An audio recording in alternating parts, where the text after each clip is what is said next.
Today, I'm going to be talking about the Washington Wizards because they are god awful as far as teams go so far in the NBA. So some of the things that we're going to be discussing today are going to be why they are so bad so far this season. What the rest of the season is going to look like, and one big decision that this team has to make either in the offseason or just sometime soon that will determine the next 1 to 5 years for this franchise going forward. As always, how's it going, y'all? Conrad Sports Cards here. You already know how it is. As always, I've got my notes. Let's just get straight into it. So, at the time of recording this episode, this video, wherever you're listening to this on, the Washington Wizards are sitting at 0-5, which is dead last in the Eastern Conference, and they don't look good. As you can clearly tell from the title of this video, they look awful. And a lot of people were kind of we're 50-50 on this team. A lot of people had them making the playoffs as like an 8th or 7th seed. I was 50-50 on this team a lot, either sitting just outside of the playoffs or barely making it in. I couldn't really tell. A lot of people said that bringing Russell Westbrook in was going to be a big difference maker. I didn't think it would really be that much different than having John Wall there. And it kind of looks like I'm right. Now, this does not mean at all that this is Westbrook's fault. Honestly, he's done a lot by bringing in some extra leadership, and I think he's going to be more effective scoring the basketball than John Wall would be. However, there is one key difference between him and John Wall that I will get into in a quick second. So first of all, these first, I think, 4 or so games, Rui Hachimura has actually been injured, and that is one very key core piece to this team that has been out for the past 4 games. However, even with him on the roster, they still couldn't beat, I believe, the Chicago Bulls or the Minnesota Timberwolves. I'm not sure which game is which now that I think about it. But he has been injured for the first 4 games, and that's an additional 15 to 20 points a game, depending on how he's doing per game that you're missing out on, right? He's gotten better to become more of a better off-ball player. He's not super effective from 3, so he gets most of his shots from mid-range and finishing around the basket. But regardless, 15 points a game is still 15 points a game.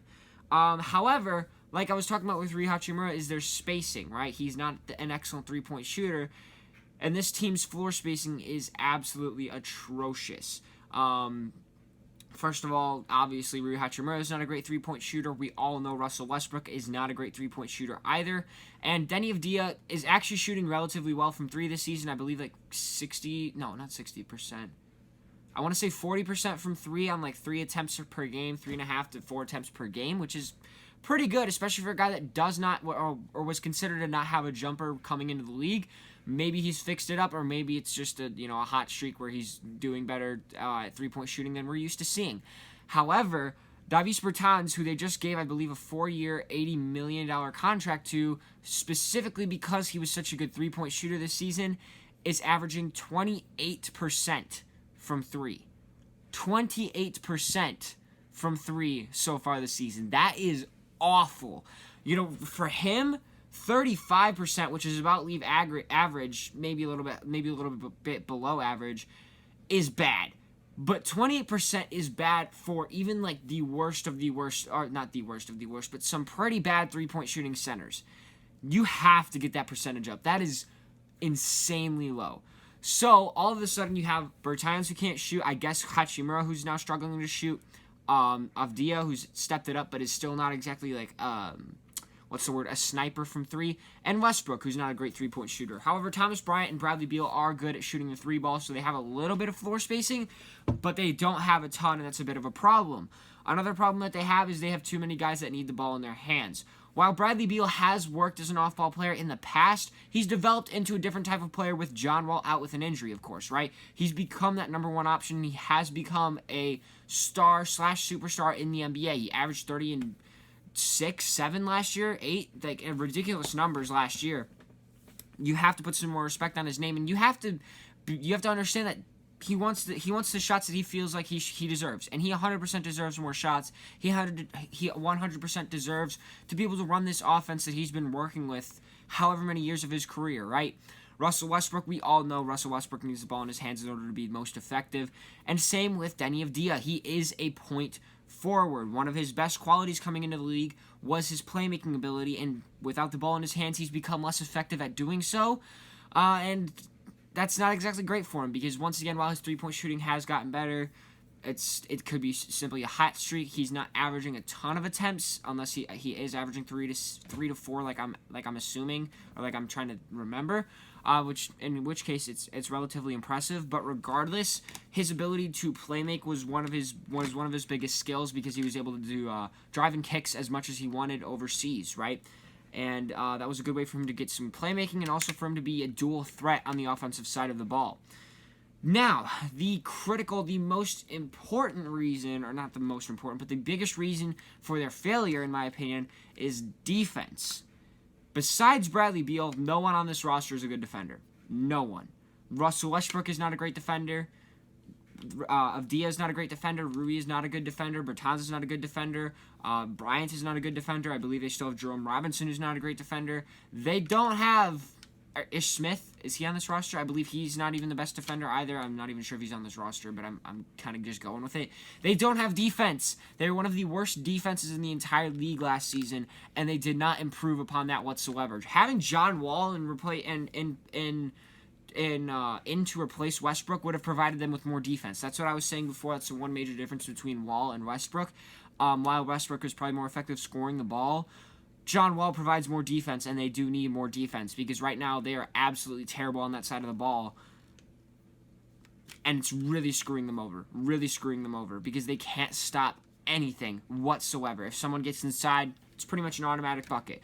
If someone gets an open three-point shot, that's going in. You don't even have to worry about it. If someone has even just the tiniest bit of space anywhere on the floor with the ball in their hands, that's probably a shot that's going to go in, right? They're just absolutely terrible on the defensive side of the ball, and if they don't make changes, I don't think that they get better. So what does the rest of the year look like for this franchise? I don't think that they're going to be one of the worst. I don't think that they're going to be like 14th or 15th like seed in the Eastern Conference, quote unquote seed in the Eastern Conference. However, playoff hopes are really looking low in my opinion. I doubt they make it. I think that the Hornets have a solid shot to take their place. I think maybe the Cavaliers, if they can keep going at the pace that they're going, have a real shot to make it in over them. I think the Orlando Magic have a much better shot to make it in over them. They're just looking absolutely awful. Honestly, they just look terrible. However, I do think having Rui back into the lineup will still place them in like the 11th to 12th spot in the Eastern Conference. So it's not completely terrible, but it's still much worse than I think anyone really would have expected. If they do make this move right here, maybe they're the worst team in the league, but their future looks better. And obviously that is trading Bradley Beal and probably trading Russell Westbrook as well. They're both on relatively long-term deals. I believe Beal has 2 years left, maybe 3, and I believe Westbrook has 3. I want to say he also has 3 years left on his deal as well. So they don't have to make this move. However, I think that at this point, you might as well just blow up this roster. You've been trying for years and years and years to get back into the playoffs, to get that duo back of John Wall and Bradley Beal, and it has not worked out. Just tear the team down, in my opinion. Trade them for some assets. Load up on some draft picks. Run it with Rui Hachimura and Denny Avdia being your 2 youngest stars. You've got a couple of other pieces. You know, Thomas Bryant is a solid three-point shooter. Bertons, whatever you want to call him, really is not. But you know, you can keep him on the roster for now, and then once his contract expires and the team is looking solid, maybe you just let him walk. You know, who really knows for this team? I do think that they have to trade these guys though. There's no point of having these stars on the roster if you can't build a competent team around them. If they're not going to be able to help you win, well, it's not even that they can't help you win, because they're good at winning. They're good at what they do, but they just can't get a win because the rest of this team is absolutely awful. Fit, defense, like they have so many holes on this roster. I say you just tear it down, start a rebuild, finally start a rebuild, and go from there. It's long overdue. Anyways, that's all I have for you guys today. If you enjoyed it, you can go ahead and check out the channel, or podcast thing. I don't know what it's called on Apple and Spotify. As I do have many other videos or podcasts like it currently out. Also in the description is going to be a link, and it has all 6 of my socials in there: Apple, Spotify, Twitter, TikTok, YouTube, and LinkedIn as well. You can go ahead and check out some of the stuff I post there. I put a lot more content out on all those platforms as well. Once again, thank you all for listening to this episode. I do appreciate that, and I will see you guys next time.